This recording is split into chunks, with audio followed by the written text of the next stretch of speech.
Hi hello നമസ്കാരം. പുതിയൊരു വീഡിയോയിലേക്ക് എല്ലാവർക്കും സ്വാഗതം. ഈ വീഡിയോ അതിലൂടെ നിങ്ങളുമായി ഷെയർ ചെയ്യുന്നത് പാൻ കാർഡ് നഷ്ടപ്പെട്ടവർക്ക് ആ പാൻ കാർഡ് റീപ്രിൻറ്റ് ചെയ്യുന്നത് എങ്ങനെയാണ് എന്നുള്ളതാണ്. NSDL പോർട്ടൽ വഴിയാണ് നമ്മൾ പാൻ കാർഡ് റീപ്രിൻറ്റ് ചെയ്യുന്നത്.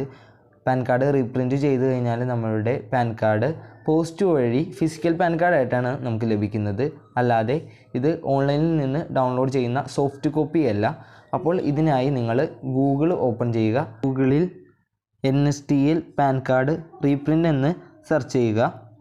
Request for reprint of pan card NSDL എന്ന് പറയുന്ന ഒരു ലിങ്ക് കാണാനായിട്ട് സാധിക്കുന്നതാണ്. ആ ലിങ്കിൽ ജസ്റ്റ് ക്ലിക്ക് ചെയ്യുക.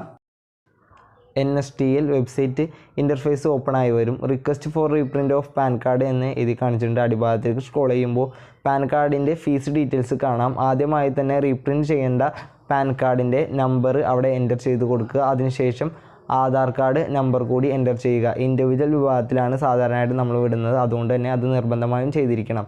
ഡേറ്റ് ഓഫ് ബർത്ത് എന്ന് പറഞ്ഞ ഭാഗത്ത് മന്ത് ഓഫ് ബർത്തും ഇയർ ഓഫ് ബർത്തും എൻ്റർ ചെയ്ത് കൊടുക്കുക. GSTN ഓപ്ഷണലാണ്, അത് നമ്മൾ എൻ്റർ ചെയ്യേണ്ട ആവശ്യമില്ല. അടിഭാഗത്ത് കാണുന്ന ഒരു ബോക്സ് കാണാം, അത് നമ്മൾ ജസ്റ്റ് ടിക്ക് ഇട്ട് കൊടുക്കുക. അതിനുശേഷം ക്യാപ്ച കോഡ് ഉണ്ട്.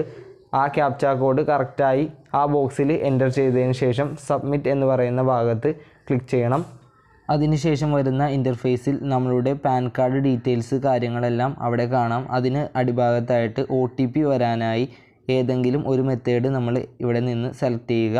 ഇമെയിൽ ID യോ മൊബൈൽ നമ്പറോ അല്ലെങ്കിൽ രണ്ടും സെലക്ട് ചെയ്യാനായിട്ട് സാധിക്കുന്നതാണ്. ഞാനിവിടെ മൊബൈൽ നമ്പറാണ് സെലക്ട് ചെയ്യുന്നത്. ആധാർ കാർഡായിട്ട് ലിങ്ക് ചെയ്തിരിക്കുന്ന മൊബൈൽ നമ്പറിലോട്ട് അല്ലെങ്കിൽ പാൻ കാർഡായിട്ട് ലിങ്ക് ചെയ്തിരിക്കുന്ന മൊബൈൽ നമ്പറിലോട്ടായിരിക്കും OTP വരുന്നത്. ആദ്യമായി തന്നെ നിങ്ങൾ മൊബൈൽ നമ്പർ അല്ലെങ്കിൽ ഇമെയിൽ ID എന്നുള്ളത് സെലക്ട് ചെയ്ത് കൊടുക്കുക. അതിനുശേഷം അടിഭാഗത്ത് കാണുന്ന ഒരു ചെക്ക് ബോക്സ് കൂടിയുണ്ട്, അത് ടിക്ക് ചെയ്തതിന് ശേഷം ജനറേറ്റ് OTP എന്നുള്ളതിൽ ക്ലിക്ക് ചെയ്ത് കഴിഞ്ഞാൽ നിങ്ങൾ സെലക്ട് ചെയ്തിരിക്കുന്ന എന്തിലേക്കാണോ അതിലേക്ക് 10 മിനിറ്റിന് ഉള്ളിലായിട്ട് 10 മിനിറ്റ് കൊണ്ട് എക്സ്പയർഡ് ആകുന്ന ഒരു OTP വരുന്നതാണ്.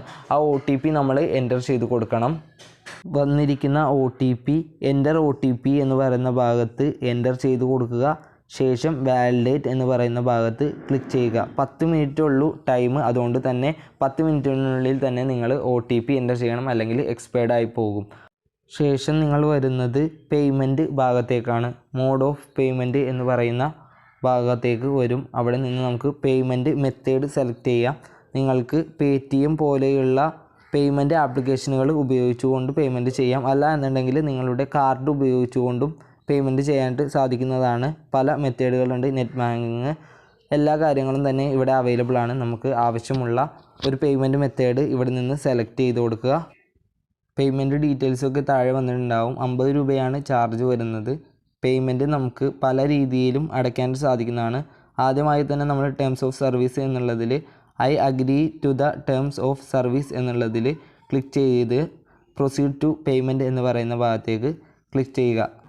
തുടർന്ന് വരുന്ന കൺഫേം പേയ്മെൻറ്റ് എന്ന് പറയുന്ന ഭാഗത്തായി പേയ്മെൻറ്റ് എത്ര രൂപയാണോ കൊടുക്കുന്നത് അതും ട്രാൻസാക്ഷൻ ID നമുക്ക് കാണാം. പേ കൺഫേം എന്നുള്ളതിൽ ക്ലിക്ക് ചെയ്യുക. അവിടെ ക്ലിക്ക് ചെയ്ത് കഴിഞ്ഞാൽ നമ്മൾ സെലക്ട് ചെയ്തിരിക്കുന്ന പേയ്മെൻറ്റ് മെത്തേഡ് അതിൽ നമ്മൾ നമ്പർ എൻ്റർ ചെയ്ത് കൊടുക്കുക. അതിനുശേഷം പ്രൊസീഡ് എന്ന് പറയുന്ന ഭാഗത്തേക്ക് ക്ലിക്ക് ചെയ്ത് കഴിഞ്ഞാൽ നമ്മളുടെ മൊബൈൽ നമ്പറിലോട്ട് ഒരു OTP വരികയും ആ OTP എൻ്റർ ചെയ്ത് നിങ്ങൾക്ക് വെരിഫിക്കേഷൻ കംപ്ലീറ്റ് ആയി പേയ്മെൻറ്റ് ചെയ്യാനായിട്ട് സാധിക്കുന്നതാണ്. ഇത് അടച്ച ശേഷം വരുന്ന ഇൻ്റർഫേസിൽ പേയ്മെൻറ്റിൻ്റെ ട്രാൻസാക്ഷൻ ഹിസ്റ്ററി കാര്യങ്ങൾ നമുക്കിവിടെ കാണാം. ഇപ്പോൾ ഇവിടെ സക്സസ് എന്ന് എഴുതി കാണിച്ചു. ട്രാൻസാക്ഷൻ റെഫറൽ നമ്പർ അതെല്ലാം നമുക്കിവിടെ കാണാം. അത് വേണമെന്നുണ്ടെങ്കിൽ നിങ്ങൾക്ക് സ്ക്രീൻഷോട്ട് എടുത്ത് വെക്കാം. റീഫണ്ട് പ്രശ്നങ്ങൾ വരികയാണ് എന്നുണ്ടെങ്കിൽ നിങ്ങൾക്ക് അത് ഉപയോഗിക്കാൻ സാധിക്കുന്നതാണ്. ഡേറ്റ് ഓഫ് ട്രാൻസാക്ഷൻ അത് കൊടുത്തിട്ടുണ്ട്. പേയ്മെൻറ്റ് എമൗണ്ട് മറ്റ് ഡീറ്റെയിൽസ് കാര്യങ്ങളെല്ലാം നമുക്കിവിടെ കാണാം. അടിഭാഗത്ത് കാണുന്ന കണ്ടിന്യൂ എന്ന് പറയുന്ന ഓപ്ഷനിൽ ക്ലിക്ക് ചെയ്യുക. ശേഷം വരുന്ന വിൻഡോയിൽ generate and print payment receipt എന്ന് പറയുന്ന ഭാഗത്ത് ക്ലിക്ക് ചെയ്യുന്നതോട് കൂടിയിട്ട് ഒരു PDF ഫയൽ നമുക്ക് ഡൗൺലോഡ് ചെയ്തെടുക്കാനായിട്ട് സാധിക്കുന്നതാണ്. നിങ്ങൾ പാൻ കാർഡിനായിട്ട് അപേക്ഷിച്ചതിൻ്റെ പ്രൂഫാണത്. അതിന് മുകളിലായിട്ട് അക്നോളജ്മെൻറ്റ് നമ്പർ എന്ന് പറയുന്ന ഭാഗത്തായിട്ട് ഒരു നമ്പർ കാണാം. ഈ നമ്പർ നിങ്ങൾ നോട്ട് ചെയ്ത് വെക്കുക. ഈ നമ്പർ ഉപയോഗിച്ചുകൊണ്ട് നിങ്ങളുടെ പാൻ കാർഡിൻ്റെ സ്റ്റാറ്റസ് അറിയാനായിട്ട് സാധിക്കുന്നതാണ്. പാൻ കാർഡ് എവിടെ എത്തി, ഇഷ്യൂ ചെയ്തിട്ടുണ്ടോ, മറ്റ് കാര്യങ്ങളെല്ലാം നമുക്കറിയാം. അപ്പോൾ ആ അക്നോളജ്മെൻറ്റ് നമ്പർ നിങ്ങൾ നോട്ട് ചെയ്ത് വെക്കുക. ഡൗൺലോഡ് PDF എന്ന് പറയുന്ന ഭാഗത്ത് ക്ലിക്ക് ചെയ്തതിന് ശേഷം നിങ്ങൾക്ക് ആ PDF ഫയൽ ഡൗൺലോഡ് ചെയ്തെടുക്കാനായിട്ട് സാധിക്കുന്നതാണ്. ഈ രൂപത്തിലാണ് പാൻ കാർഡ് നഷ്ടപ്പെട്ടവർക്കായിട്ട് പാൻ കാർഡിന് റീപ്രിൻറ്റ് ചെയ്യുന്നത്. അപ്പോൾ ഇത്രയൊക്കെയുള്ള വീഡിയോ ഇഷ്ടപ്പെട്ടിട്ടുണ്ടെങ്കിൽ തീർച്ചയായിട്ടും ലൈക്ക് ചെയ്യുക, ചാനൽ ഒന്ന് സബ്സ്ക്രൈബ് ചെയ്യുക. Thank you for watching.